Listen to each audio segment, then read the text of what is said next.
सिंदूर जरूर लगता है लेकिन होते ही हैं किसी के। शरणागत जो है वह परमात्मा का होता है। वह अपने ऊपर इस प्रकार का चिन्ह ले लेता है, इस प्रकार का हो जाता है। यूं कहिएगा, घर की एक उदाहरण लीजिएगा। एक नन्हा बच्चा, नवजात शिशु है, आज पैदा हुआ है या 2-4 दिन पहले, 1 हफ्ता 10 दिन पहले पैदा हुआ है। एक बड़ा बच्चा है, 4-5 साल का हो गया हुआ है।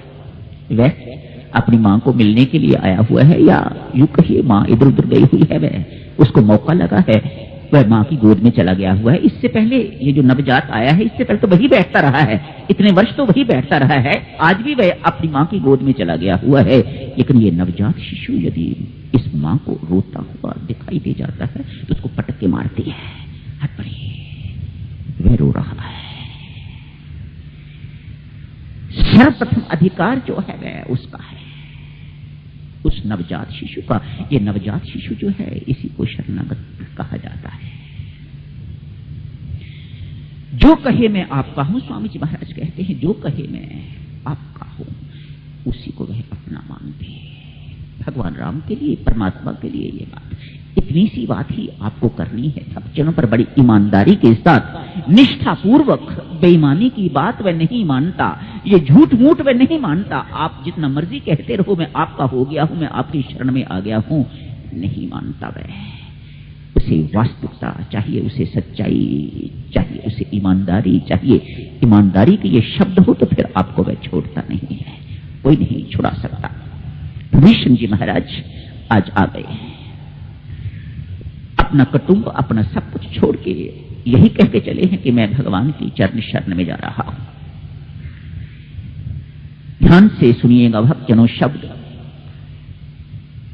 सुग्रीव जी महाराज एक साधारण व्यक्ति हैं, एक साधारण से साधक है, एक साधारण से भक्त है, विषयी भक्त कहिएगा, ये संज्ञा उनके लिए बिल्कुल ठीक बैठती है। नीति के अनुसार वह अपना सुझाव देते हैं, महाराज शत्रु का भाई आया है भेद लेने के लिए, मृत्यु के भय से वहां से भाग आया है। हमारा कर्तव्य, नीति यही कहती है, इसे शरण न देके इसे बंदी बना लिया जाए। ये आपकी शरण के योग्य नहीं है। भगवान मुस्कुराते हैं मन ही मन लक्ष्मण की ओर देख के, ये सुग्रीव क्या कह रहा है।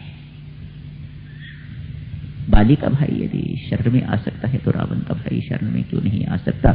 पर प्रभु का स्वभाव इस प्रकार का नहीं है जतलाने का, कुछ कहने का, इसलिए चुप रहते हैं। दोनों भाई आपस में एक दूसरे को देख के मुस्कुराते हैं। नीति के अनुसार सुग्रीव जी महाराज जो कुछ कह रहे हैं बिल्कुल ठीक कह रहे हैं।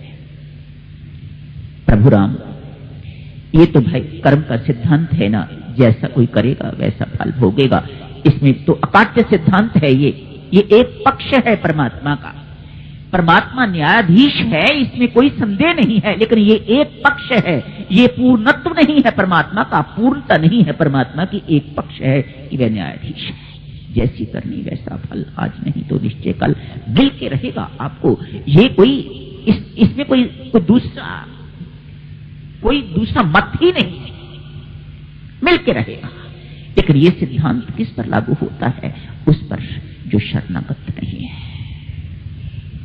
जो परमात्मा का हो गया है, उस पर यह सिद्धांत लागू नहीं होता। उसे वह अपने अनुसार चलाता है, उसे वह उसके कर्मों के अनुसार नहीं चलाता। गीता जी में शब्द आता है, मैं हर एक के हृदय में विराजमान होके तो उसे उसके कर्मों के अनुसार उसके जीवन का संचालन करता हूं। ये बात सामान्य व्यक्ति के लिए है, ये बात शरणागत के लिए नहीं है। शरणागत को मैं उसके कर्मों के अनुसार नहीं चलाता, शरणागत को मैं अपने अनुसार चलाता हूं।